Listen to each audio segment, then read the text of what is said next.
Ayun si Manoy oh. Sa YouTube, saka itong ano ko, main account, parang may problema. Nanong ko na kay Thinking Body. Oo. Thinking Body ko na nagawa. Kasi, parang ayaw ko lang ipagawa sa'yo. Bakit Manoy?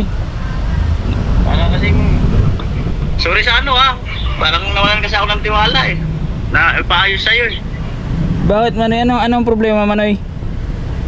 Buti nga sinabi mo kung pwede mag-vlog. Kung tutusin, ayaw ko talaga nga ipa-vlog Hindi kasi Manoy para maging klaro ba kasi syempre magli-leak yan Yun good morning sa inyo mga may tumabi lang ang bagyo gawa ng tumambon. Umulan pala kagabi. So puwet kami kagabi mga may. Tapos pagod gawa nung sobrang traffic sa Maynila. Nagantay kami ng ng napakatagal sa bus. Walang nadating papuntang Laguna, tapos yun nga ang biyahe pa napaka-traffic ng daming sasakyan kahit na gabing-gabi na maamay. So ngayon pala nagising, tsaka nag-release na rin ako ng vlog sa maamay gawa nung naghahabol tayo sa views at nasa pa 4,000 plus pang hinahabol natin.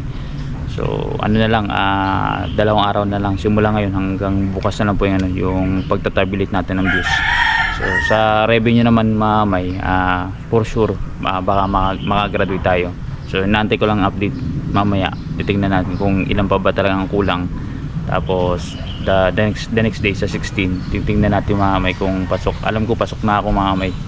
So hindi na ako bababa sa 700 siguro. So kaya sobrang tingin sa lahat ng ng sumuporta po sa atin at tumulong po sa natin sa challenge na ito sa Team Tulay. So tsaka mga may nag-message sa akin si Kuya Noli. Tatawagan ko lang mga may Ayan ako lang. Baka ito importante. Ayan. Sabihin na lang natin. Kasi bibili ako ng ulam Ayan.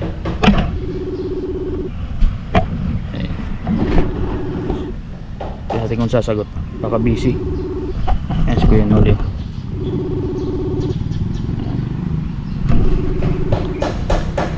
Natin sumagot mga kami pasensya na kayo sa cellphone kasi medyo ayan si Kuya Noli yan hindi lang nasagot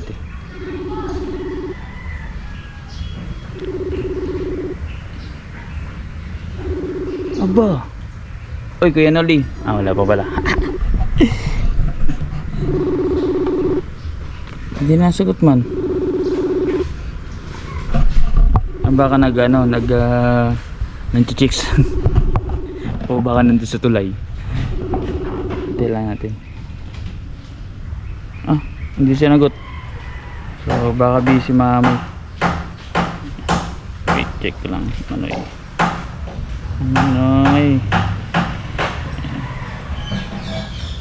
Natawag ako. Bakit?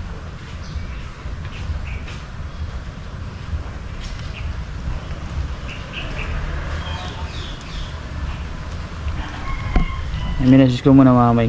Sabi ko natawag ako kasi nag-message sa akin baka may papagawa o mayroong tatanungin. So wait lang natin mamay. Bibili lang ako ng ulam dun sa unahan kasi para Tom Goods. Hindi na kami masyado nakakain kagabi, lalo na ako mamay pag once na nasa biyahe. Hindi ako madalas na kain gawa ng natatagtag yung tiyan natin. Para mo pag natagtag parang siya lalabas. Pasintabi sa mga nakain So naman tayo nagkukumpuni si Kuya ng motor yun mga may, dito tayo sa bilihan ng ulam. Hindi nasagot si Kuya Noli, baka busy kaya yung baka hindi basta-basta natawag yung sa akin mga may kung na hindi importante. Ito lang bilhin natin ulam. Yun mga may, nakabili tayo ng ulam. Ayan. Nagulat si Nate na nagbi-video pala ako, nagbo-vlog. So ang pala is gusto pala nila masama din sa vlog. Nakita kasi ako mga may kanina bago ako bumili ng ulam. So doon na natin pagliko dyan, punta tayo doon sa park mga may. Doon ko na lang kukontakan si Kuya Noli bago tayo umuwi sa bahay. Ayan, nandito tayo sa bahay ng mga superstar eh. Sunday pala ngayon mga amay, weekend. So ganito mga amay, pag once na nung may trabaho pa ako, pasok ka papasok ka ng linggo, most of the time, kumbaga sa loob ng isang buwan mga amay, isa o dalawa lang mo ang day off mo pa nagkataon, pero mostly isa lang. The rest ng ng days, kahit na weekend may pasok. So yung mga may papark lang tayo saglit. Kukontakin ko lang ulit si Kuya Noli bago tayo umuwi. Bumili ako ng packbed tsaka hindi ko alam kung igado ba yata yun. Tago lang muna natin, baka maano, kumbaga sa Bicol ba, maunas ng pusa ng puting. Dito tayo sa park. Dati madalas kami magtambay dito, ngayon hindi na, pagka gabi. At sarado ngayon munisipyo. Hindi ko alam kung merong event kagabi kasi may mga tulde. So kontakin ko lang mga si Kuya Noli. Tsaka nga pala mga may, dito nagtatrabaho si Tim diyan sa munisipyo. Kaya hindi siya makabelo mga may sa pag-vlog eh. Kasi always on the go si Tim eh. So nasa nasa media department. So kung nasan yung mga activities, mga events, nandun sila. Kaya although makakapag-vlog siya mamay sa mga events, kaso lang yung time ng pag-edit mamay, edit tsaka upload, halos wala siyang time. Most of the time mamay, kahit na gabi nagtatrabaho siya na Tim.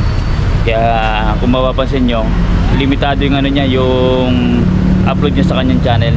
Kasi syempre nagkukonsumo ng oras sa pag-edit, lalo pag mahabaan ang vlog. So yun, kailangan kasi i-check yung yung vlog mismo, i-edit. Hindi man nasagot si Kuya Noli. Dragon Colit.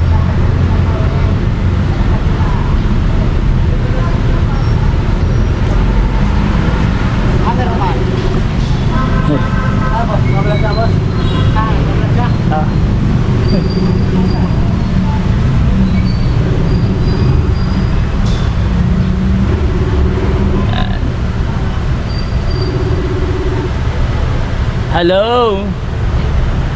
Oy. Ay, pasensya na. Saan ka Manoy? Kumusta? Ito na problema isang channel. Ayun si Manoy oh. Isang YouTube saka itong ko, main account, parang may problema. Ko lang kay Thinking Body. Thinking Body ko lang nagawa. Kasi parang ayaw ko lang ipagawa sa'yo. Bakit Manoy? Parang kasing sorry sa parang nawalan kasi ako ng tiwala na ipaayos sa'yo Bakit Manoy? Anong problema Manoy? Kasi parang ang tagal kasi ng tagal ng reply mo, tapos process na basta mahirap mahirap kasi baka makapagbitaw ako ng hindi magandang salita kaya Manoy, pag nababanggit ko naman Manoy na na kahit nasa live na pag once na hindi ako nakapag-reply, syempre busy din sa mga personal. Pero as much as possible, di ba, na inaano ko naman, kumbaga tinatrabaho ko naman, minsan yung proseso kasi sa YT hindi natin makontrol kumbaga limitado lang. Pero yung pagre-reply nababanggit ko naman sa live stream na na talaga pag busy talaga hindi talaga nakakapag-reply yun kasi pasensya naman kasi hindi ko kasi alam na urgent pa lang yung mo pinapagawa. Kaya sabi ko, nagsabi nga okay lang na i-vlog. Okay lang. Para maano kasi Manoy ma-explain ka kasi baka para baka magkaroon ng leak eh. Sabihin niyan hindi tayo nagbanggit sa live tsaka sa vlog na nagtatrabaho tayo ng maayos, biglang may lalabas na gano'n na na issue. Gusto ko lang ma-clear para maklaro din sa iyo sa side mo na Kasi yung iba, yung isang channel ko pinaayos ko sa iyo. Oo. Yun nga. Pinaayos ko sa iyo. Okay naman. Pero yung main ko na ang pinaayos ko sa iyo, parang kasing parang sinadya mo yata. Ang tagal, tapos parang basta hindi ko alam.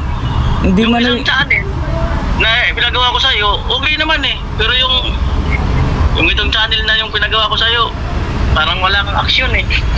Di manoy meron. Ano lang talaga kahapon na nung nag-message ka sa akin nung nakaraan nasa Batangas ako tapos na busy talaga ako manoy sa nagpunta nga kami ng Maynila kahapon eh. Hindi na tayo nakapag-reply manoy. Pasensya na kasi yun. Hindi ko naman kinakalimutan ng obligasyon ko sa sa pag-troubleshoot kasi alam niyo naman na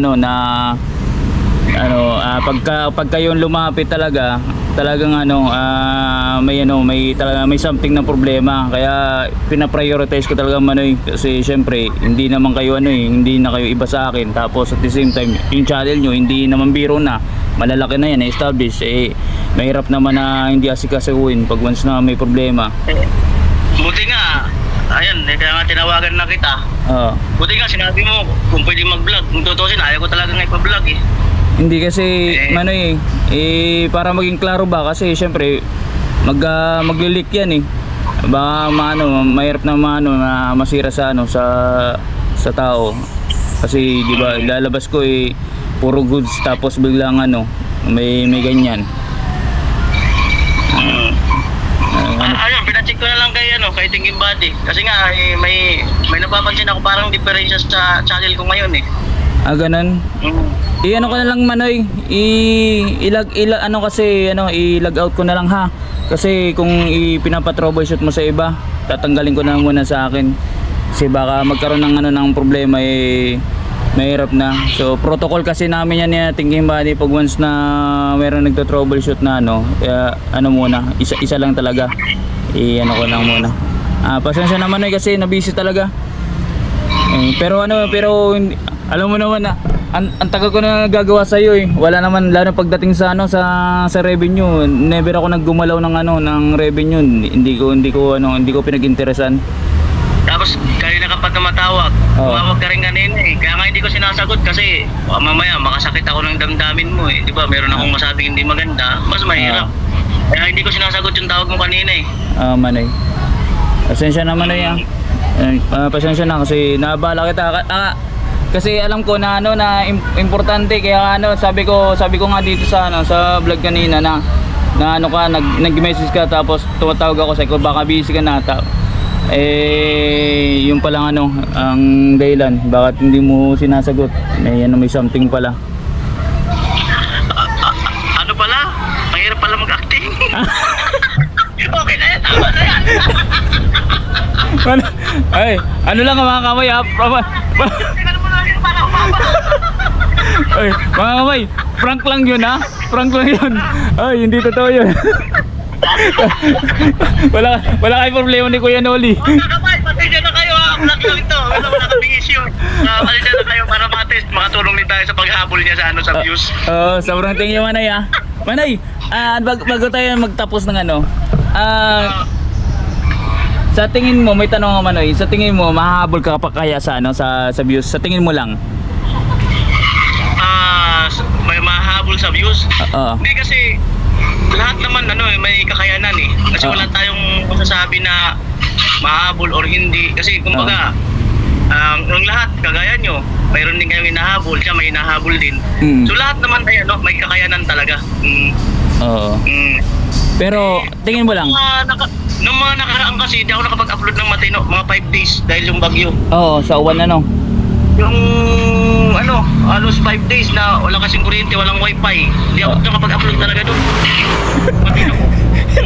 Hindi ka pa nakapag-upload dyan Pambihira. Alam mo ba, binilang ko inaabot ako ng maghapon sa kalsada. Isipin mo Manoy, hindi ka pa nakapag-upload ng matino pero biruin mo nga upload mo 85 na yata, binilang ko lang kanina. Tamad ko pa niyan ha. Nangina lang ako doon, sa 5 days na na hindi lang ako nakapag-upload ng matino. Inaabot ako ng gabi din sa kalsada kahit ngayon. Yung pag-upload, hirap. Sa labas ka? Sa labas ka nag-upload? Oo, sa labas, walang wifi. Pambira ano. Anong ba PLDT yan? PLDT or Converge? PLDT Converge, so wala pa dito sa area namin. Kaya ang ginagamit ko, data. Ay oo, ang hirap niyan. Naranasan Kaya ko. nga tumayo ako nung nakaraan kinabikulana para makapag-upload ng mabilis-bilis. Grabe no. Tindi na yung Kuya Noli, ni Manoy. Manoy, ito pa last. Ano masasabi mo sa sa mga dito kasali sa Team Tulay kasi most yung iba siguro baka alam mo yan yung parang nade-demoralize kasi syempre kahit na anong gawin nila na pag-vlog hindi sila nakakatak ng views, tao ng suporta. Ano masasabi mo dun sa mga Hindi ganito yan. Kasi yan, ang mga pinagdaanan ngayon, yung mga nasa baba namin, pinagdaanan ko yan. Oo. Dumikit din ako kay Idol Jabber Sniper or sumama sa kasiguran at iba pa. Lahat yan talagang pinagdaanan ko, no? Pero pinakadabis talaga yung matuto ka, yung sariling sikap. Kagaya na ginagawa mo ngayon, the best yan. Kasi doon yan mag-uumpisa yung pag-angat ng inyong views. Doon na yan talaga mag-uumpisa. Pansin mo nung medyo lumayo ka, tingnan mo dyan na yung mga views. So yan na yan sa'yo. So sana, doon sa mga nasa baba, ganon din ang gawin nila. So alam mo, nakadikit sila sa iba, hindi forever na ganon. Talagang mag-establish ka para sa sarili mo para kapitan ka ng mga viewers. Saka siyempre content. Content. Tapos consistency consistency. Oo. Yan narinig nyo na po sa Ha? Congrats din. Congrats sana makagraduate, makuha mo itong episode. Oo, Manoy. Ito na siguro yun. Views na lang hinahabol ko. Views na lang. Hanggang bukas na lang. Sobrang thank you, Manoy Yan. Welcome. Yan po mga kamay narinig nyo sa isang batikan na vlogger mga kamay. Ito established talaga si Kuya Noli. Kaya once na nag-advise kasi to shoot yun sa balde. Kaya pakinggan nyo po yung sinasabi niya. Kasi nagpinagdaanan ni Kuya Noli kung saan man tayo nag-start. So walang imposible, di ba Manoy? Sobrang thank you Manoy pasensya na sa abala. Congrats Manoy. I-claim na natin na pasok ka na. Sige Manoy. Salamat Manoy. Manoy. Sige Manoy. Thank you. Ingat. Bye. Ay, salamat po. Salamat. Ay.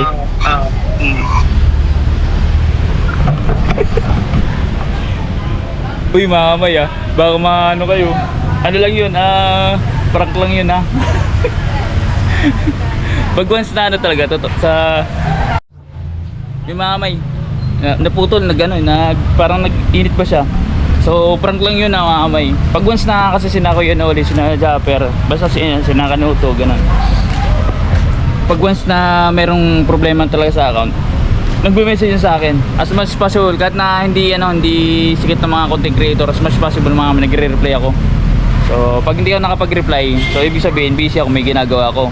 Pero hindi ko po sila ninineglect. Tapos at the same time pag once nagka-troubleshoot kami, may protocol kasi kami tingin body, lalo na kami tingin body. Pag once na may dumaan ng mga account hindi na kami magsasabay-sabayan. Tinatanong muna namin kung meron kang active na may hawak or kung merong man naghawak ng account. Ngayon pag meron, sinasabi namin dun sa content creator na sabihan yung nagto-troubleshoot na itigil tapos ita-transfer sa iba para at least hindi magkaroon ng conflict when it comes sa IP address kasi makikita yan mga sa system. Tapos doon naman mga sa account ko yun wala pa akong halos meron akong marami akong account na ginawa, merong hindi tayo na solusyonan. So hindi naman tayo 100% na solusyon lahat kasi hindi natin alam ang magiging solusyon, pero tinatry natin yung best. Pero most of the time troubleshoot naman natin yung account, pero hindi ko po may sinisira ang account. At yung sinasabi ko yun na dinidelay, hindi pa ako nagdidelay maamay kasi hindi ko po hawak ang desisyon ng ginagawa natin. So tanging yung YT lang po or Google lang nakakalam kung pagbibigyan or kung kailan tayo ma-approve sa ginagawa nating processor, mga appeal sa mga concern o mga problema ng isang account. So wala tayong hawak So the only thing na hawak ko lang is yung proseso ang pagta-troubleshoot. Pag once na i-submit ko na yan, na-appeal ko na po yan, hindi ko na po hawak yung, yung decision at kung kailan. So yung po maamay. At tinatry natin ang best natin na maayos ang account, every account, kasi syempre pinagdaanan po natin yan. So at isa tayo sa may knowledge sa pagta-troubleshoot, at hindi ko po yan pinagkakait sa sa lahat.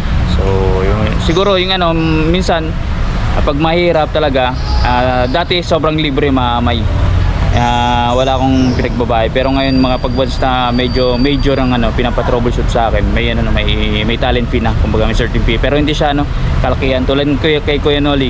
Yan, may nung nakaraan yata, mga few months ago, 2 account ang pinaayos siya. Ay hindi, 2, 3 yata. Yung main niya, yung second account niya, yung Mrs. Kuya Noli, tapos yung kay Bicol na Girl, lahat po yun may kumikita naman po ng maayos si Kuya Noli. So nagbayad po siya. Okay. So yun po, sobrang thank you kay Kuya Noli, tapos sa lahat ng mga panood nito, sobrang thank you. Inulit ko, prank lang po yun. Wala kaming tampo na wala kaming alitan ni Kuya Noli, wala kaming something na kahit nasa ibang sa ibang sword family. So goods po tayo. May marunong kami makaramdam, makisama ng maayos, tapos marunong kami yung salitang respeto sa mga kapwa namin content creator, lalo dito sa sword family. So kailangan natin i-establish yung respeto sa bawat isa para para makagintin tayo, kumbaga makagintin tayo ng respeto. Kumbaga sabi nga nila, yung respeto hindi yan nakukuha ng basta-basta, hindi siya nahihingi or pinipera sa mamay. So kumbaga yan, kusang dumadating. It is gained naturally, kumbaga the way ka makisalamuha, makipagkapwa-tao. So darating yan mga may yung respeto na hinahanap natin sa bawat tao.